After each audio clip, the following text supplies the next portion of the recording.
Hello and welcome to this week's Football Hipsters podcast, English Breakfast Edition. Yet again, Chris is unavailable, so this week the captain's hat is being worn by myself, Josh Dorr, and this week, as always, to talk through this week's action in the Premier League and the EFL, it's my co-host Ross. How's it going, Ross? Not bad, thank you very much.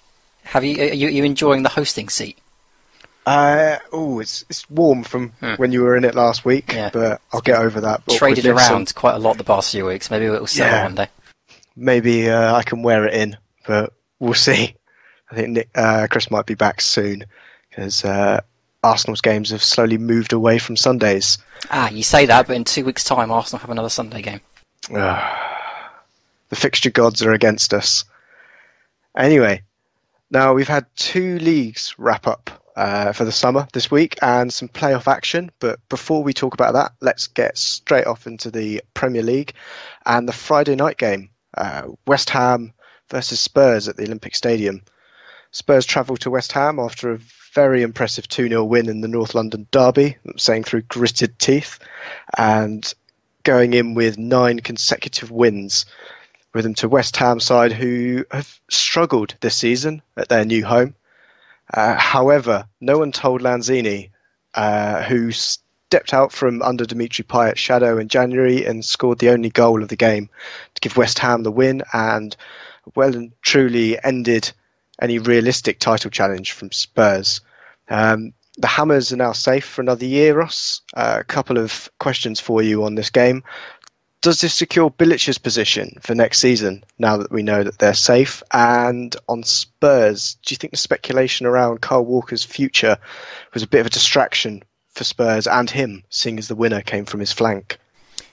Kyle Walker, I'm not sure. It's difficult to know exactly how transfer rumours do affect players, in my opinion, because some will have their heads turned, some will be motivated by it, and some, I imagine, just kind of brush it off. I know certainly Southampton players have gotten used to brushing it off, so it's difficult to know precisely, but I think he's been dropped for the past couple of games as well, hasn't he? I think he was the North London derby, especially. I don't think he played in that one, so it could have played a part in Pochettino's selection. There's an argument to be made that perhaps a head has been turned somewhere along the way, but it's difficult for me to know personally. But it's a good point, especially when, like you say, the goal came down his side of the field.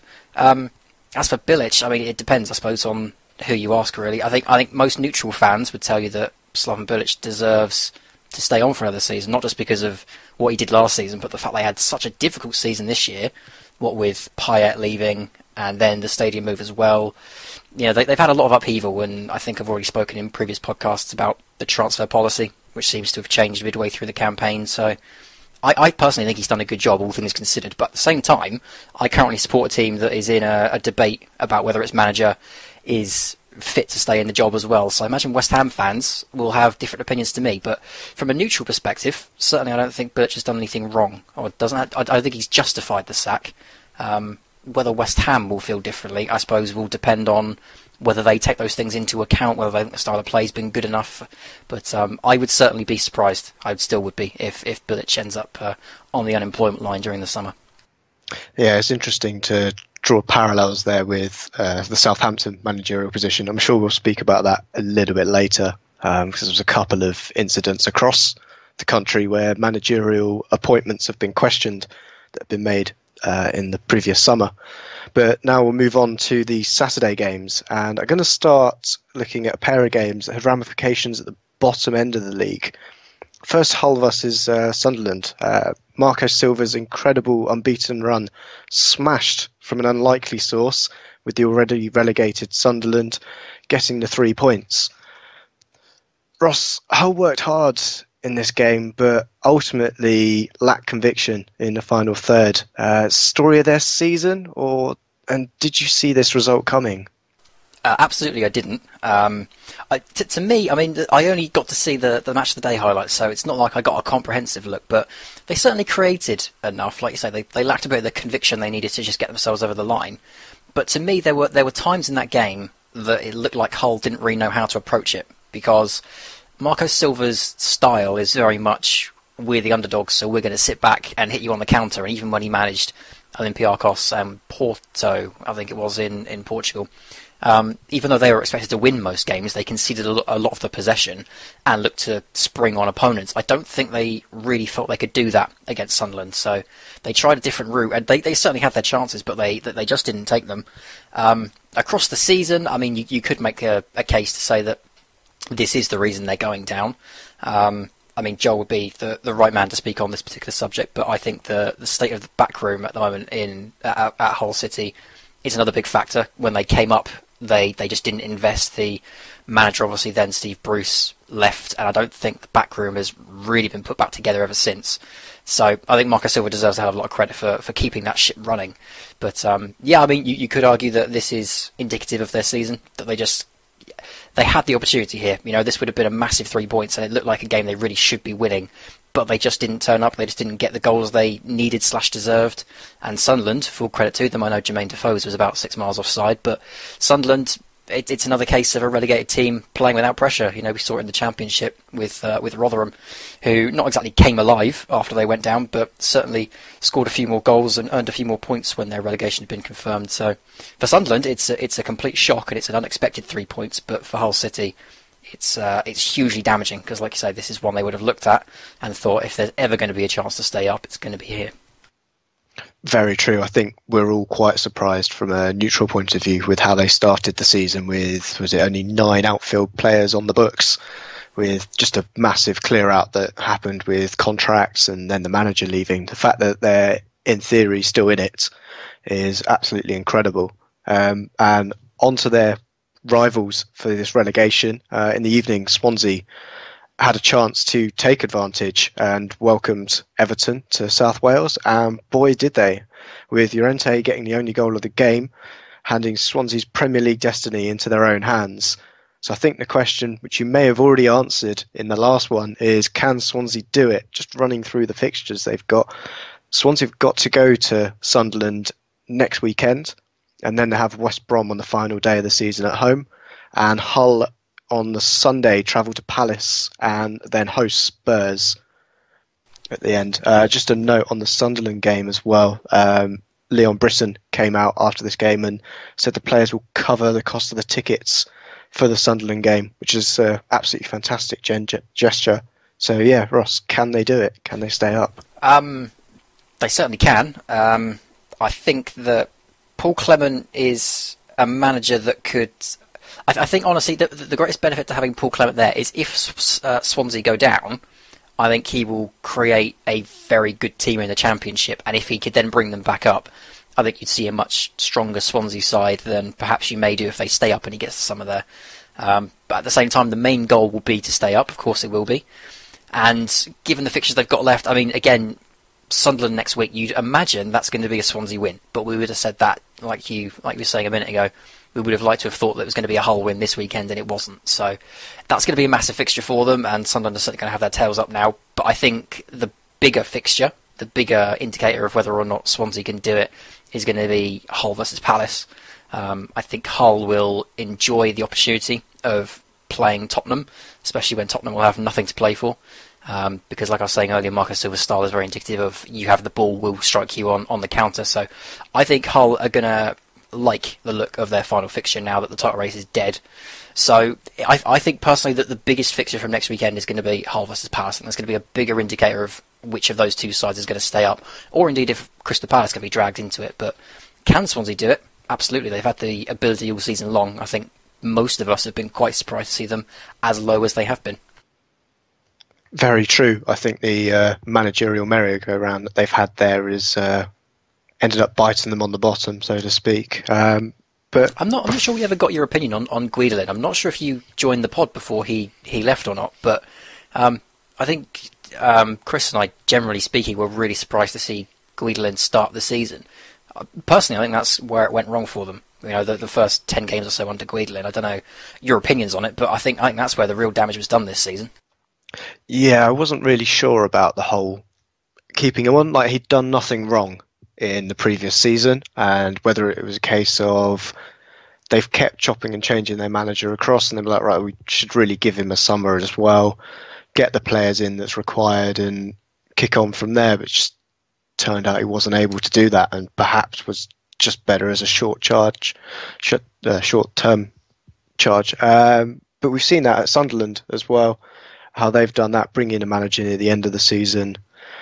They've managed to keep him up and then get rid of them quite early on in the beginning part of the season, when it turned out that they were just a guy that could, get the team together and get them across the line, make sure they don't get relegated, and then from there you should really be waving them goodbye and say, you've done your job, thank you very much, but see you later. Certainly think Paolo Di Canio was a good example of that, wasn't he? Yeah, absolutely. It was the one I had in mind when thinking about it. So before we look at the race for the top four, I'll whiz through some of the other results from Saturday. First, Burnley cementing themselves in the league for another year, hitting the 40-point mark with a Desmond at Turf Moor. Sam Vokes getting a brace either side of a Rondon and Dawson goal for the visitors, West Brom. And then we also had a second 2-2 of the day down on the south coast. Biggest talking point of the Bournemouth-Stoke game was probably Harry Arter's tackle. Not sure if you've seen it, Ross. After last weekend, we saw a lot of players failing contact. There was no dispute with this tackle on Stoke's Joe Allen. Was he lucky not to get his marching orders for this tackle? Cool. When I first saw it in real time, I thought it was a red. Seeing it slowed down, I don't think it's as bad as it looks. It's very reckless, and there's a lot of undue force in it for me. But I don't think there is too much danger with the angle he's gone in.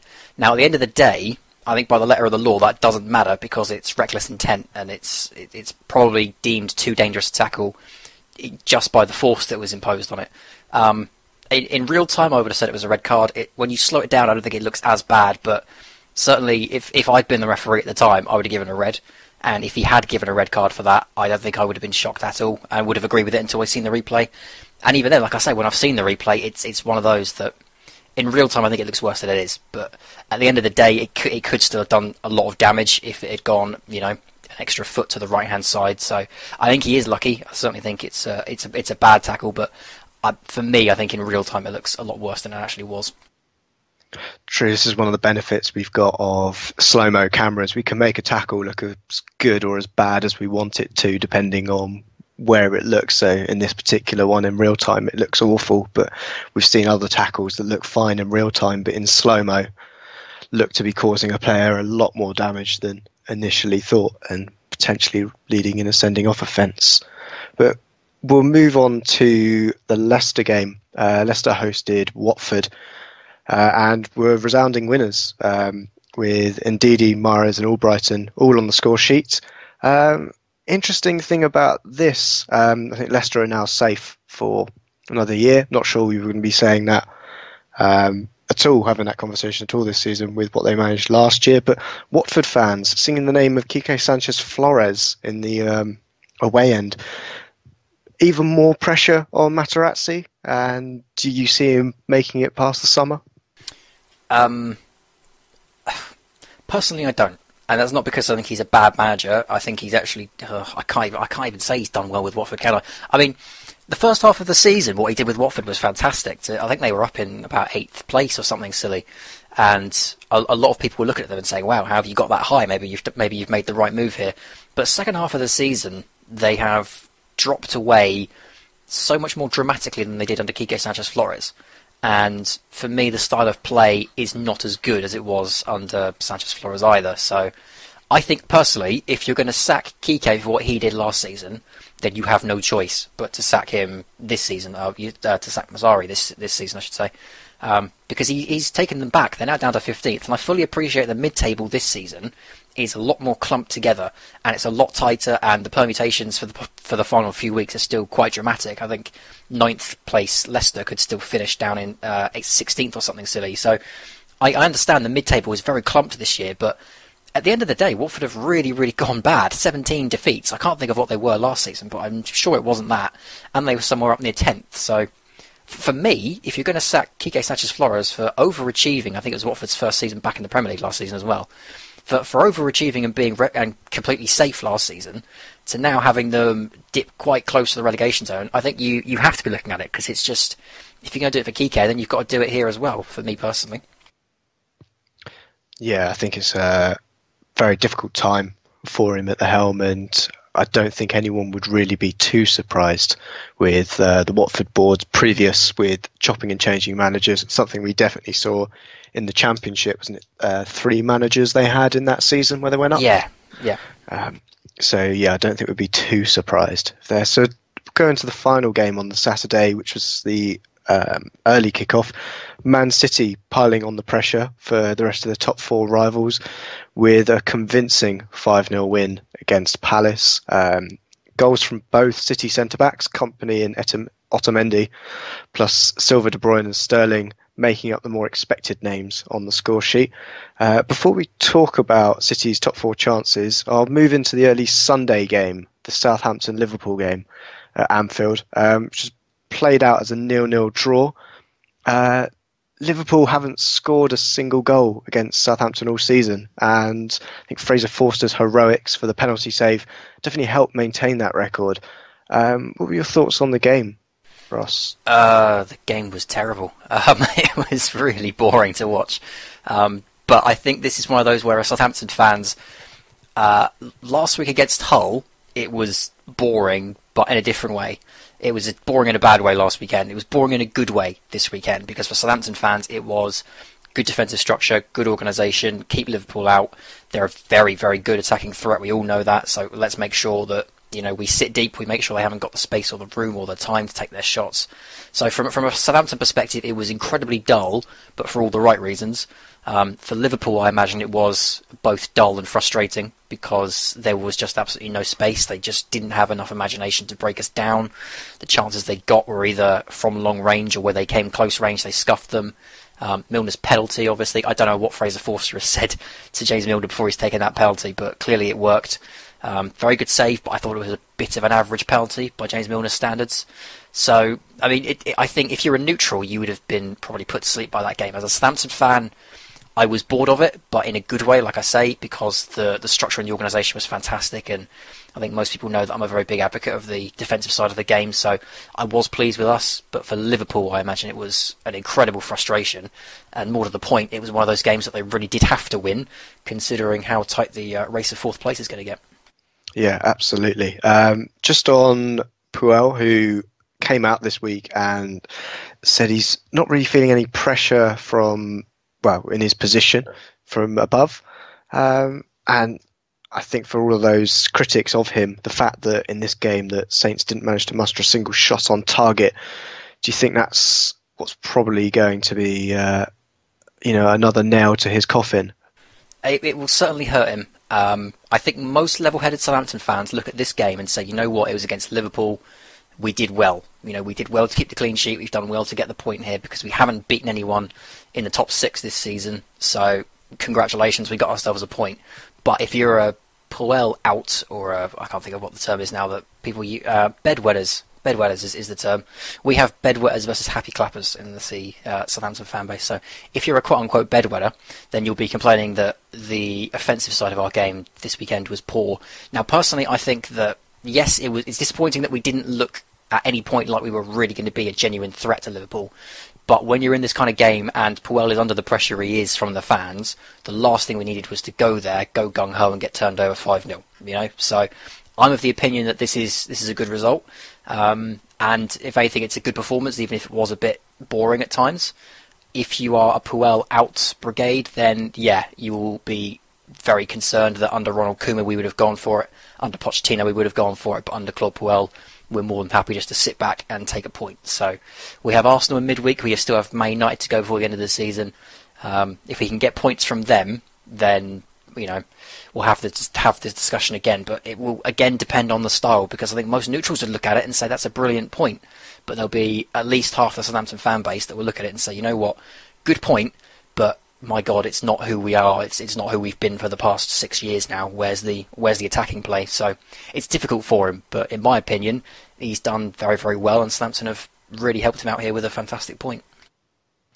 Yeah, so on those two aforementioned teams that you've got as a game in hand, we can nicely segue into the evening kickoff from today. Arsenal hosting Man United.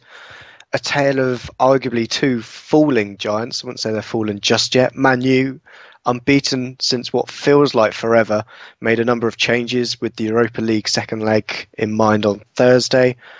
And after an open first half, which was goalless, a long-range effort in the second half from Xhaka took a deflection to loop over David De Gea's head and break the deadlock. Arsenal doubling their lead almost straight off the back of that with a header from former Man United man Danny Welbeck to secure the points and to really heat up the top four race. On the top four race, we've just discussed the last four teams, Liverpool, City, Arsenal and Man United.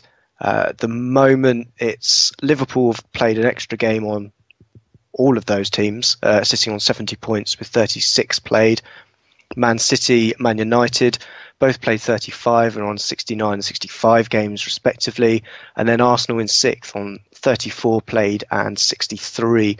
Do you think that order's going to change in any way, or do you think it is set in stone now that the top four will contain Liverpool and City? I mean, two of those teams have to run through Southampton yet, so it's difficult for me because I obviously think that we've got a good chance against Arsenal, and I suspect I'm one of the only people that think that because of my allegiances. But if I was taking my Southampton hat off and not expecting both of those sides to drop points against us, you would like to think that United will get the points they need to put the pressure on Manchester City. Arsenal, I just don't know. I mean, I think I'm right in saying they're still unbeaten under this new three at the back formation. They have not been brilliant with it at times, but certainly as the games have gone by, they've gotten better. And I think today against Manchester United, they were at their best under this formation. And certainly players like Oxlade-Chamberlain was really involved in this game. He looked finally to be getting quite comfortable in this formation. So, I mean, they've still got a chance. Of course they have. For me personally, if I was to predict my top four, I think I'd have Manchester City moving up above Liverpool and Liverpool taking fourth because I think they've just got enough about them to get themselves over the line. But, yeah, I mean, it wouldn't shock me to see Man United get there. It would surprise me to see Arsenal get there, I have to say. Man United, I still think, are in the best position. Arsenal, I think it would really, really would surprise me at this point if they can make up the points they need to get into the top four myself. Yeah, I think realistically, Arsenal's best position they can get is probably fifth. I will have to say we are not unbeaten under the back three as we utilised it in the North London derby. But I was completely I forgot about could get away without derby, mentioning it. I'm glad someone has forgotten about it because I'm flying a week. So the final game of this game week is actually going to kick off on Monday. We're recording this on Sunday evening, which will be Chelsea playing the already relegated Middlesbrough. With the result from the Tottenham game, Chelsea now only needs 6 points from their next 4 games to take the title, and they could do it before Spurs play. I think they need 2 more wins, don't they? Two more wins to confirm it. And so we agreed that Chelsea are basically champions-elect. I think most of us have been agreed most of the season, haven't we? I mean, Chris and I predicted Chelsea at the start of the season. I'm not sure you were with us to predict your winner.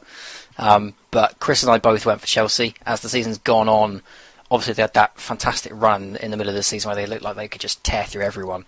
I think it was Tottenham that put an end to that in the end. Even when they have wobbled, it's only ever looked like that. You know, it's only ever looked like a slight wobble as the season's gone on, and I don't think anyone has really feared for them. I think Tottenham have put up a decent fight, all things considered, and on most other seasons they would have been in with a real fighting chance and they could be going down to the wire, but this Chelsea side is just so good, so good, and I fully expect them to beat Middlesbrough on the Monday night. I think I'm right in saying it's West Brom on the Friday night where they could seal it. So yeah, I mean, I don't see any reason why Chelsea would let it slip now. It would be a colossal cock-up if Chelsea missed out from it here, but I think fair play to Tottenham for giving us a title race that was actually somewhat close. I think around Christmas time, most of us thought it was done and dusted, and it was going to be as simple as that, but full credit to Tottenham for at least closing the gap on them and giving us something to talk about for the last couple of weeks. Yeah, absolutely. It sounds easy to say now, but I have had Chelsea as winners of this league. As soon as they'd hired Conte as manager, I put my money down to say that they'd win the league. But I'm not sure, but I'm just doing some mental math here, and I could be wrong because my mental math is terrible. But am I right in saying if Middlesbrough lose on Monday, they'll be officially relegated?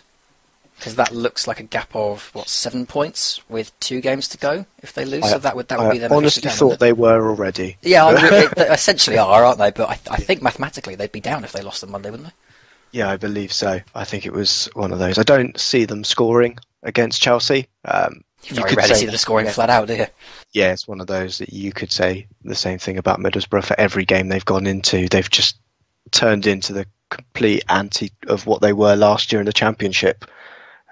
Fair play to them to be able to, stop the goals going in, but they've just completely forgotten how to score them. Well, I think to be fair, I mean, I've said this a couple of times now this season, but I think Middlesbrough's biggest problem when they came up was they were going to be a glass cannon, and they were so top heavy in the Championship, which was fine in that division because the talent they had in that division was good enough to carry them through games. But my fear this season was in the Premier League, their back line would just be too weak. And like I say, they'd be a glass cannon, they'd score a few goals, but they just wouldn't be able to keep enough out. So Aitor Karanka, from what I've seen, has said, we're going to be a glass cannon. Let's make sure we pack in 11 men behind the ball and just not give anything away. Now that he's gone, Steve Agnew has tried to get them back to doing what they did so well last season, and it's exposed the problems that I predicted for them. That the back line just isn't strong enough to withstand the Premier League attacks, and ultimately I think a combination of the two has put pay to them. But I think Middlesbrough will probably be looking at a club like Burnley, for example, who came up 2 seasons ago, went down, have come back up, and have now come back stronger. Yeah, some really good points there on Middlesbrough. I'm sure once it's confirmed, either by us saying it on the podcast or mathematically, we can go into what we think they'll do next season in the Championship and what they're... Depends if Giggsy's in charge, though, doesn't it? Yeah, absolutely. That's one of the more interesting stories that keeps coming out, is where is Ryan Giggs and what will he be doing and who will he be managing next. But I'm sure there'll be someone about that might go to the helm, but I can't see Steve Agnew continuing. I'm not sure it's his position that he'd really want. Might be happier as an assistant role, but we'll see. It's not us to make that choice. But a quick rundown of the Premier League table before we go off to the land of the EFL. So just to confirm, we've got Chelsea at top on 81 points, then Tottenham in second on 77, Liverpool in third on 70, then we've got Man City on 69, Man United 65, Arsenal in sixth on 63, then got Everton, West Brom, Leicester all making up the rest of the top 9 on 58, 45 and 43 points respectively. Southampton and Bournemouth in a South Coast tie on 10th and 11th on 42 points each. Saints got 2 games in hand, of course, that they've got to play over the next couple of weeks. Then we've got West Ham also on 42 points in 12th. They've got Stoke, Burnley and Watford on 41, and Burnley and Watford both on 40 points. Palace sitting outside the relegation zone in 16th on 38 points. I think we're all agreed that they are safe for another year, with Swansea and Hull 17th and 18th on 35 points and 34 points respectively. Then we've got the bottom 2, Middlesbrough on 28 and Sunderland, who are already relegated, on 24 points. Just got one question on the Premier League from, I've just got to double check because I've now lost it. It's from our good friend Bobby Chakraborty. It's on one Mr. Wayne Rooney and whether or not we can see him still at Man United next season. I have to say, in the game today, he did look like he was running on empty from about 40 minutes in, but there's no doubting the quality he's got with the ball it's just a case of what he can do with it physically now. What are your thoughts on that, Ross? In the game today, he certainly looked a bit blown out. There was a fantastic tweet I saw going around of a gif of a tortoise chasing a remote control car around on the floor with the tag Wayne Rooney trying to catch up to Oxlade-Chamberlain. So I think his time is coming to an end, not just at Man United, but as a player. I don't think he's the same player that he has been in the past. I still think he can do a job somewhere, don't get me wrong, and the obvious links now will be China and the US. I don't see another big club coming in for him. The only other club I can see coming in for him, realistically speaking, is going to be either Everton or Newcastle, because Newcastle are going to be coming up this season, and they're going to be needing a striker. Now, Newcastle fans, generally speaking, expect big signings, whether they're big money or whether they're big names. And if Wayne Rooney is on the market, I could see a loan deal. I could see that happening. Whether it would work for him / whether it would interest him, I don't know. But if it's not going to be China and if it's not going to be the US, then those are the two that leap out at me. I think Ronald Koeman would take him, because I think Koeman would see that as an excellent opportunity to manage a top-tier talent.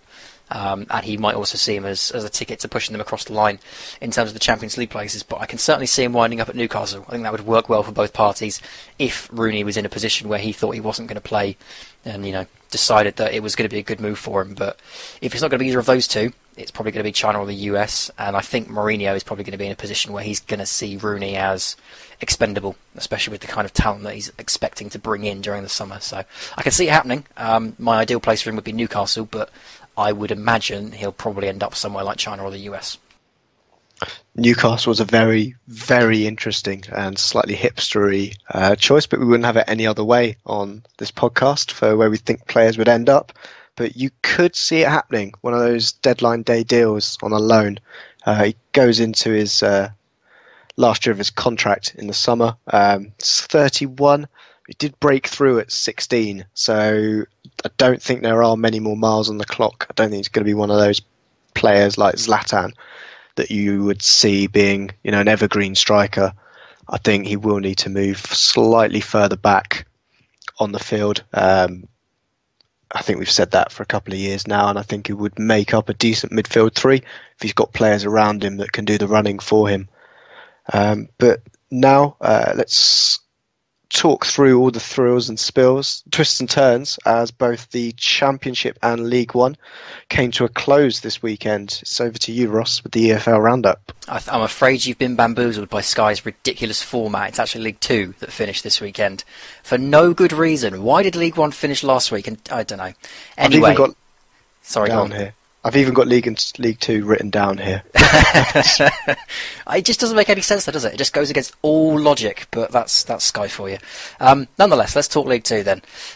Portsmouth spent 10 minutes at the top of the League Two table this season, but good for them. It was the final 10 minutes of the season that they were top, and they go up as champions.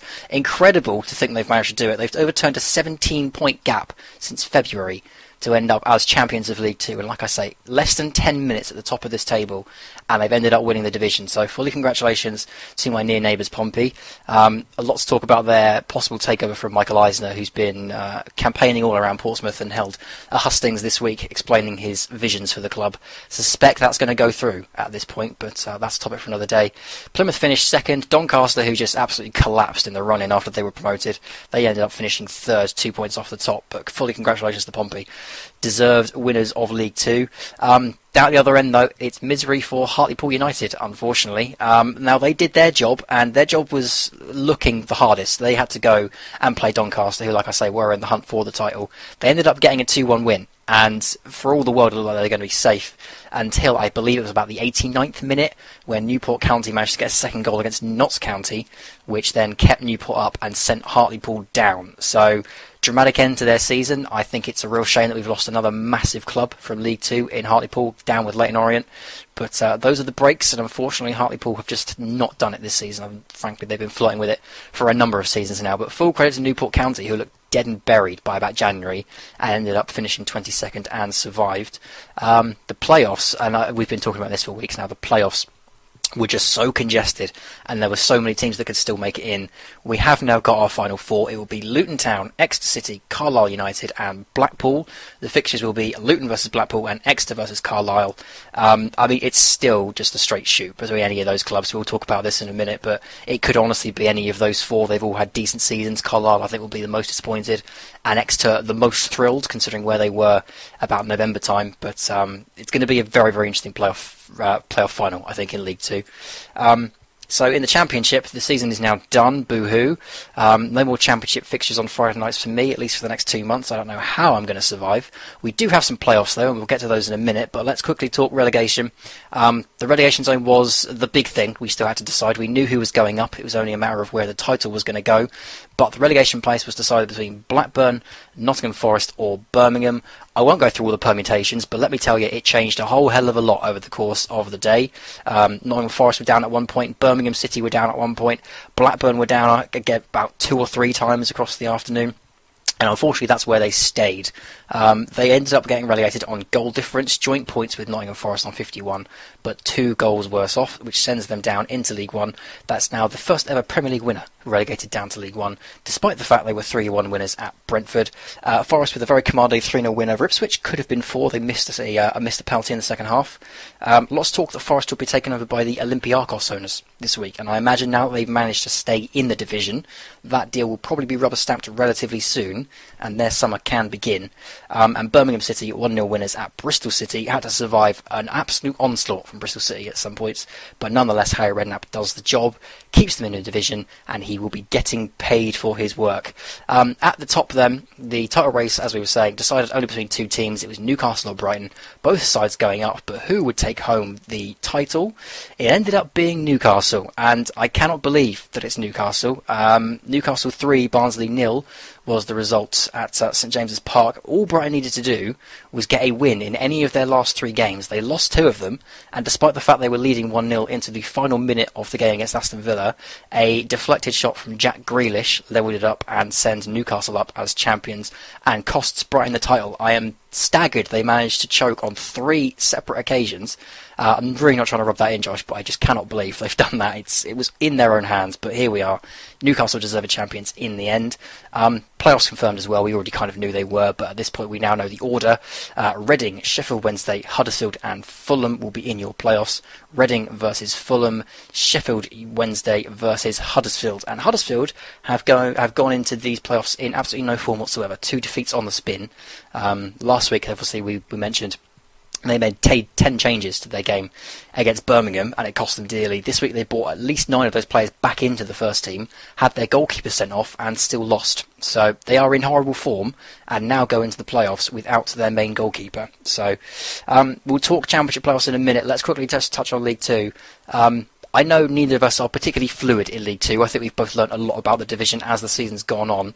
But Josh, I'm personally quite gutted that Hartlepool are the ones that have gone down. Like I was saying there, it's a massive club to be losing from League Two. I think it's the first time in 96, 92 odd years they've been relegated. So any words on Hartlepool? I suppose it's been deserved, but like I say, I think that's a big miss personally. Yeah, absolutely. I think it was also coupled with the absolutely staggering run that Newport County went on as well, because I don't think anyone expected them to stay up. And I think perhaps Hartlepool were kind of resting on their laurels, just assuming that Newport County aren't going to, do it again this week. We'll be fine. And, it slowly came to the point where they were in such a poor negative spiral that they ended up, getting relegated. I have to say, though, Newport County, on the budget they've got, absolutely fantastic. They've managed to stay up, and from the position they were in. I think we've given them a lot of praise once that run started, but it is a disappointment to see Hartlepool drop out of the league. And they got off-the-field problems to deal with as well, and hopefully they can resolve that, and with the parachute payments they get from League Two, hopefully they can do what Cheltenham Town did, and Bristol Rovers, of course, when they went down and bounced back at the first attempt. But I can tell you that the conference is not an easy league to get out of, and in fact, we should really take a quick look at the conference, because we do have confirmed ups and downs in that division as well, and it would be unfair to completely ignore the teams that are going to be joining us in the EFL next season. The playoffs aren't done yet. The playoff final will be contested between Tranmere Rovers and Forest Green, but the champions ended up being Lincoln City, who I think we all know now from their fantastic run in the FA Cup this season. Fully deserved to go up as champions in that division as well.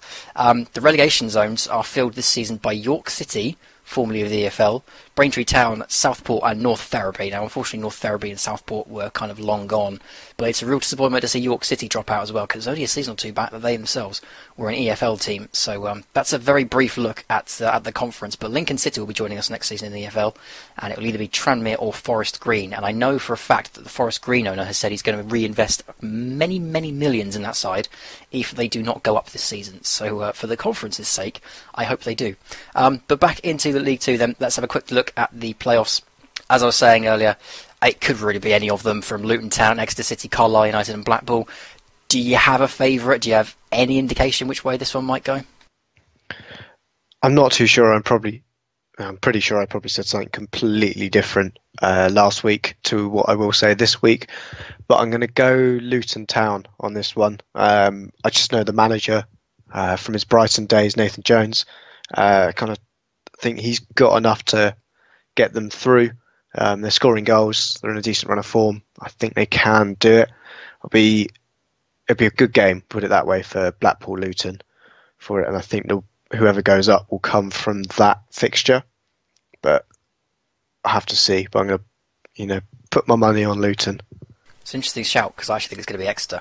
So it's going to be very, very tight, this playoff race. I think Exeter, the turnaround they've had since November, where they were in the relegation zones, to now be here, I personally think there's a lot of momentum behind them, even though they're going into this playoff on the back of a defeat to Carlisle, ironically enough. I think Exeter have got so much momentum behind them that I think they're probably the favourites for this. But honestly, folks, it could go any way. Do not listen to either of us. Make up your own minds, because I will not be held responsible if your ACCA falls through because you've gone for Exeter City. It could be anyone in League Two. The Championship, then, I'm personally extremely gutted to see Blackburn Rovers relegated. Not because they've deserved to stay on this division this season, because they have been poor and they have been the third poorest side in the league for me. But Blackburn, I think, are a very big club, and I don't think the squad is bad enough to get relegated. They just had such a terrible season and some terrible fixtures, and let's be honest, some really poor managerial choices in Owen Coyle. What Tony Mowbray's done there since he's gone in, I think, has been fantastic, and I certainly hope they come back up. But are you surprised to see it being Blackburn, or is this as you thought it would go?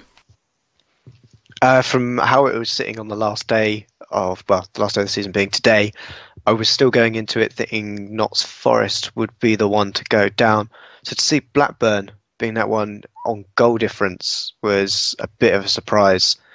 I would agree with you that the football they've played is not particularly good. I think Nottingham Forest are very lucky to get out of it, because I'm not sure how they would have coped in League One. I think Blackburn have got a bit more of a squad that can deal with that, where they've got players that are probably more suited to be in League One anyway, so there won't be wholesale changes as they drop out of the league.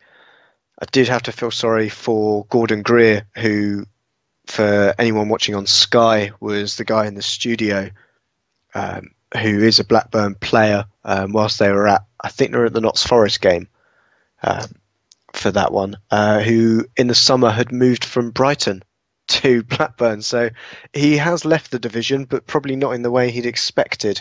Whilst the rest of his former teammates leave via the top, he's going out via the back exit. But I would have to say that it was almost expected. The thing that's happened to Blackburn since they've been taken over by the Venkies is just an absolutely huge decline in a great club. And I'm sure we could do a whole podcast with people who are much more well informed than I am on the whole Venky situation. But from the outside looking in, it doesn't look good at all, and is just another tale of a club that has been run into mismanagement, and ultimately it's affected the fans more than anything. Yeah, I'm hopeful for Blackburn. I'm hopeful they can come back up, but it will depend on how they do in the summer. They've got a lot of players they need to keep hold of. They've got a manager they need to keep hold of, and obviously they need investment from their chairman, and I'm not sure if they're going to get it. They could end up doing what Charlton have done this season and gone down with a squad that was good enough to come back up, but just mismanaged it, mishandled it, appointed some strange managerial choices, and just been taken away by it. But hopefully Blackburn can come back stronger. But I think it's a real loss for the Championship to have Blackburn gone. Nonetheless, top end of the table then. Let's quickly look at the playoffs. It's going to be Reading versus Fulham, Sheffield Wednesday versus Huddersfield. Like I was saying, Huddersfield have been in terrible form in the last 2 games. I think they've lost a tremendous amount of momentum, and to me they look quite tired. Fulham, again with a win on the final day against Sheffield Wednesday, they just look in such good form. And Reading, I mean, they did get a 4-2 win over Burton Albion this weekend, but they flattered to deceive in that game for me personally. Your pick then, I imagine, Chris somewhere is going to be shouting Fulham, but who's your pick for this year's Championship playoffs? I've honestly got no idea. I still want to say Leeds because it's so difficult to call. You could just, for some reason, see Leeds coming out and get promoted even though they finished 7th. But I've got to try and remember who I said last week because I was pretty sure that they would be the one that went up. I'll probably go with Huddersfield. I think we might be agreed that Reading are the team we don't fancy out of all 4 of them. It was last week. My mind has changed this week, but go on. Yeah, I would just think I'm still in that thought that Reading probably don't score enough for a one-off game to really turn this, but it could be the fact that they've got Jaap Stam as their manager. It's the first time in his playoffs, but I'm sure he can get over a winning mentality in that dressing room for a one-off game, especially at Wembley. But I'm going to go Huddersfield at the moment. That will go up. It'd be interesting. You'd say. I'm sure you're going to say Sheffield Wednesday. Yeah, my mind's still Sheffield Wednesday, honestly. I think the final is going to be Sheffield Wednesday versus Fulham. And then it will be a straight shootout. I just can't pick between them because Fulham are in really good form, and I think Wembley would really suit them down to the ground and the style they play. For me, I personally think Sheffield Wednesday are the most Premier League ready side. I think if any of the other 3 go up, they're almost guaranteed to go back down. I think Sheffield Wednesday have the best shot of maybe sneaking it next season. For me, it's going to be Sheffield Wednesday, but if the final is Wednesday versus Fulham, as I expect it to be, then I wouldn't be able to call it from there. It's such a good fixture, Sheffield Wednesday versus Fulham. But I mean, both sides have got big hurdles to clear. For me, I think Huddersfield are now the weakest team going into these playoffs because they looked very leggy. They've now lost 2 on the bounce. Reading, I still don't fancy them, despite the fact they finished 3rd. I just don't fancy them. I think they've got the 3rd worst defensive record on the road this season, behind Rotherham and Wigan. I mean, I could be wrong, but I know their defensive record away from home is terrible. I think that'll play against them. So, for me personally, it's going to be Sheffield Wednesday, but like I say, if it ends up being them versus Fulham, it would be impossible to call. But from here, I'm going to go Sheffield Wednesday and just keep my fingers crossed. But again, folks, make your own mind up because we really don't have any idea. The playoffs this season in all divisions are extremely close. Just quickly on League One, the playoffs have started there. The first legs finished Bradford City 1, Fleetwood 0, and Millwall 0, Scunthorpe 0.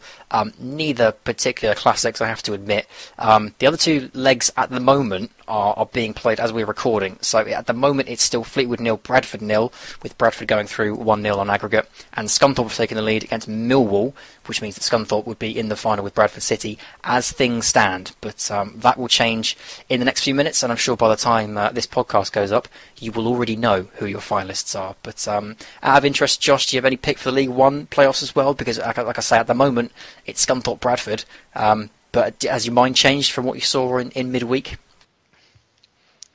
I did think Fleetwood would be the team that could do this and get up. To be fair, they at this point in time, they just need to get 2 goals in the second half.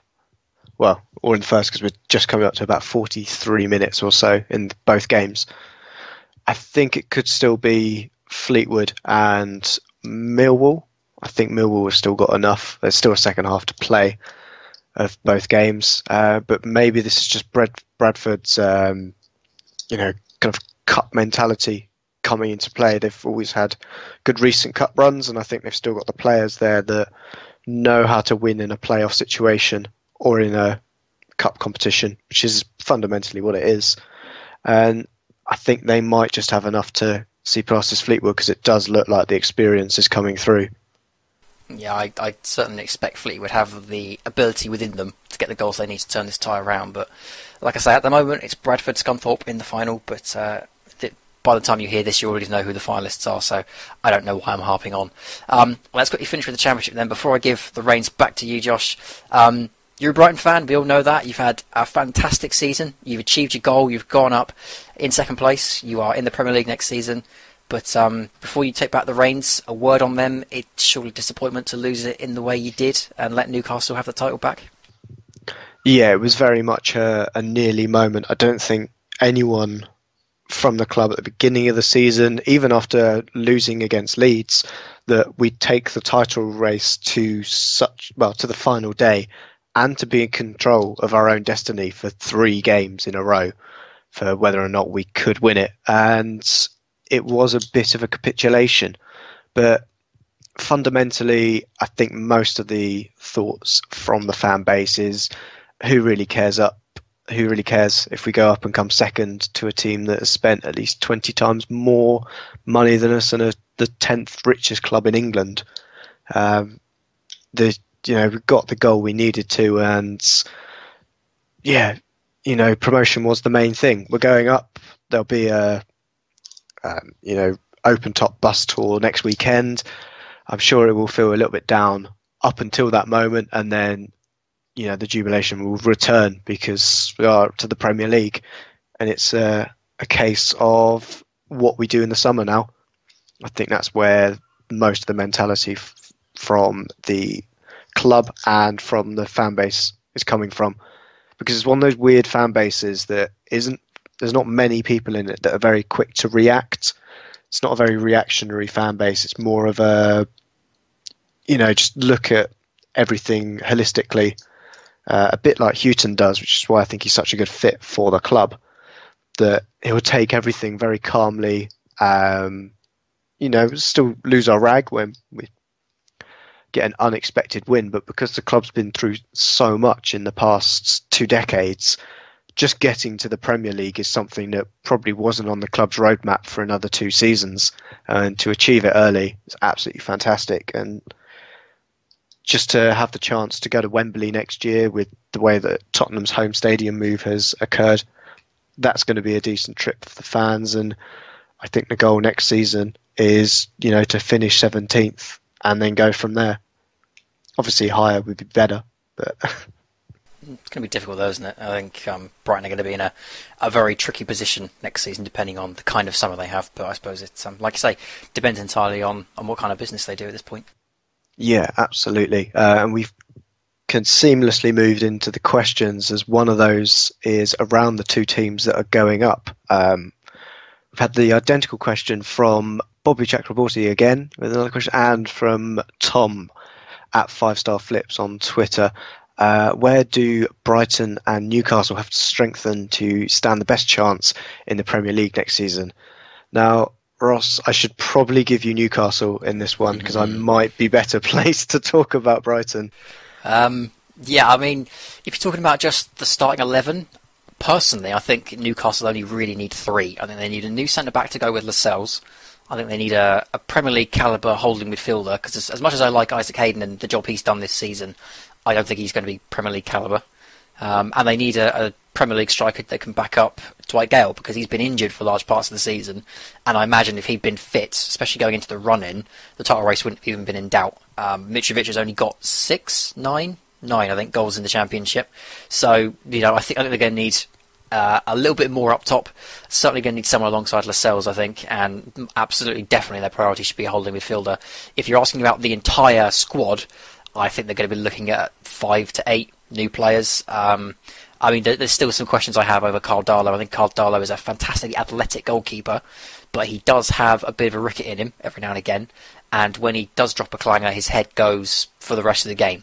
So I'd love to see him get the run in the Premier League, but I do worry for him. Either way, if you're talking about the starting 11, I would say 3 all across the spine. If you're talking about the whole squad, then I think they're going to need at least 5 to 8 new players to make sure they're going to have enough about them to keep themselves in the Premier League. Because at the end of the day, even if they finish 17th, I think there'll be some Geordie fans that aren't happy with that. Newcastle is such a big club, and Benitez is such a big manager. I suspect they're going to be looking more about 10th, 2 places in and above 10th, rather than 17th, which will be an absolute joy for a club like Brighton. So it's going to be difficult for them, but a lot will depend as well on the kind of finance that Mike Ashley agrees to allow Benitez to spend. But yeah, I mean, it's difficult. It's difficult to know exactly, but for me, somewhere between 3 and 8, depending on squad or starting 11. Yeah, absolutely. I think the Newcastle training ground would be a very interesting place to watch over the summer, even just with what Benitez will do, because I'm sure if he's not given the assurances he wants from Mike Ashley regarding transfers, then could quite easily, see him washing his hands of that and another revolt happening in Newcastle with the fans against the board, because I think they absolutely love Rafa and understand how lucky they are to have a manager of that calibre come down with them into the Championship and then bounce them straight back up. On Brighton, my list has fluctuated what is required. The most interesting thing from the starting 11 is 2 of them are out of contracts and we still don't know what's going on, and that's the goalkeeper David Stockdale and midfield giant that is Dale Stephens. If they both sign on for another league or sign new deals anyway to stay at the club, then that's at least 2 positions that are not required for the summer. I think we still need a new right back. Bruno is going into his late 30s, the first choice right back. I've already put my head on the line who I would like to come in. That would be Carl Jenkinson, would be my perfect choice to come in at right back. Left back is also a question. At the moment, we've seen this season Gaetang Bong being first choice. He came in from Wigan a couple of seasons ago. I think he's still flattered to deceive for me personally. And then we've had the Belgian on loan from West Ham, Pocanoli. Ideally, I'd give him a contract to come to us because I think he is Premier League ready. I think he can do a decent job for us, and if not, he can take the free kicks. Because if he does like he did against QPR earlier in the season, then he'll be very useful to have in the squad. I still think another midfielder is required in the centre. I think that Chris Hughton will have to change the style for how Brighton play when they come up. I don't think they can get away with playing with 2 strikers. So we may have to see a second new midfielder come in, someone who's creative but box to box. I don't know who I want at the moment. Kyle has shown in recent weeks that he's not the player that won Player of the Season last year, and I think it might be time for him to go. Steve Sidwell is another good head to have in the squad, but I couldn't see him starting. I'm trying to think who else they've got in the centre of midfield. Is Scalak as well, or is he a winger? Scalak is a winger. He needs to be shown the door immediately. I will drive him to whichever club in Europe, Australia, fine, around the rest of the world. He's not good enough for Brighton. Norwood. That's what I was thinking. Ollie Norwood. Ollie Norwood. Norwood, that was the one that we don't need to change because I think he can drop in. He was Player of the Season arguably last year at Reading, and to get him in and not for him to not feature, it's just shown how well Brighton's midfield has been going. But I think he'll get his chance in the league because we'll need to flood the middle of the park, because there's no way you can go into a midfield that has come out this year of being normally Dale Stephens and Steve Sidwell. I don't think that's strong enough for the Premier League, so we'll need a third body in there, and I think that's where Ollie Norwood comes in. And then finally, a striker, because Newcastle fortunately came down with 2 strikers that were Premier League quality, then added another one, whereas Brighton don't really have that. Glenn Murray came down from the Premier League because he wasn't getting games there with Bournemouth, and probably shows you, he's not really good enough. Tom Hamed hasn't really shown himself to, test himself in a division that high.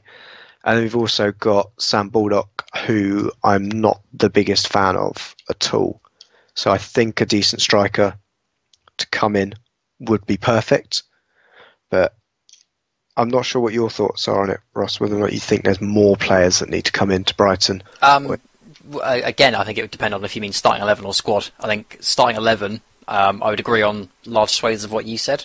Personally, I think Gaetang Bong is good enough, but I don't see him as much as you do, so I will defer to you on that one. In terms of striker, I know you're hunting for Jermaine Defoe, but I think we both begrudgingly realise he's probably off to West Ham. I still advocate Jay Rodriguez going to Brighton. I think that's a perfect fit. But yeah, I would agree on all your points on the first 11. If you're looking at squad, then you're probably going to need a couple of extra bodies, because like you say, Scalak you're going to want out. I reckon you're going to need at least 4 for the first team, and 3-4 more for the squad, but it depends entirely on A, your budget, and B, the kind of players you can get in, because you obviously don't want to be paying over the odds for players that aren't really going to add much for you. So it's going to be tough for Brighton, but I would largely agree with your points. Yeah, I think it's the case of how Tony Bloom approaches it from the board point of view. I think most fans are quite happy to let him do what he wants because the gambles he's taken have all paid off at the moment, and being that's how he made his fortune through gambling, I think we're all quite happy to let him do it. And if it's a case of we do what Burnley did last year, which said, right, we haven't got the squad to get up this year, but let's take that, prize purse that we'll get for even going down. I think it's 120 million next year in TV rights money, and then which is payments. ludicrous. And then parachute payments, exactly, to then go back up again and do what Burnley have done, where they've kind of, yo-yoed but catapulted their way back up and look to have a decent finishing position this season. I think that would be the best option for them. But we'll have to see what happens over the summer. It'll be very interesting to see what happens. But I think it will be a very, very tight division that Brighton will be leaving below them. But I would hope that we've got enough to stay in it, because there's a lot of big teams in the Premier League next year, and I'm not entirely sure at the moment which ones are the ones that you could put your finger on now, even before the season ends, and says, yeah, they look like they could be in trouble next year. I was going to say that there's no one weak team this year, is there? Or next year, I should say. Because 2 seasons ago, we looked at Aston Villa and went, yep, it's going to be you. This season, I mean, I didn't this season, admittedly, but a lot of people looked at Sunderland this season and went, yep, it's going to be you. Next season, I just don't know. I mean, a lot will depend on who stays up from Swansea or Hull, but I don't see one at the moment. I don't see one team in the Premier League that's there right now that I think are going to be in the same situation next year, because even a team like Watford at the moment, who are in free fall, I think they'll change their manager and they'll come back stronger. So it's going to be difficult. Yeah, absolutely. That's the closest team I've got to one that could potentially go down, but we'll have to see what happens in the summer, really, and who stays and who goes from each team. But on that, I think we've flown through the EFL this week. Obviously, it helps that we've got less League One to go through. But on that, I think I'd say thanks to Ross for joining me this week. Pleasure. Thank you, Ross. Hope you've enjoyed the hosting seat this week. It's been an experience, we'll put it that way. And if anyone has any feedback, if it's positive, I'll read it. If it's negative, I might. It depends how my week's gone. I'll read it, but he won't. Thanks. So yeah, thanks for all of you. And if I can remember the sign off, it's keep your beards trendy and your glasses long. Sort of. Something like that. I have to say, see you later, guys.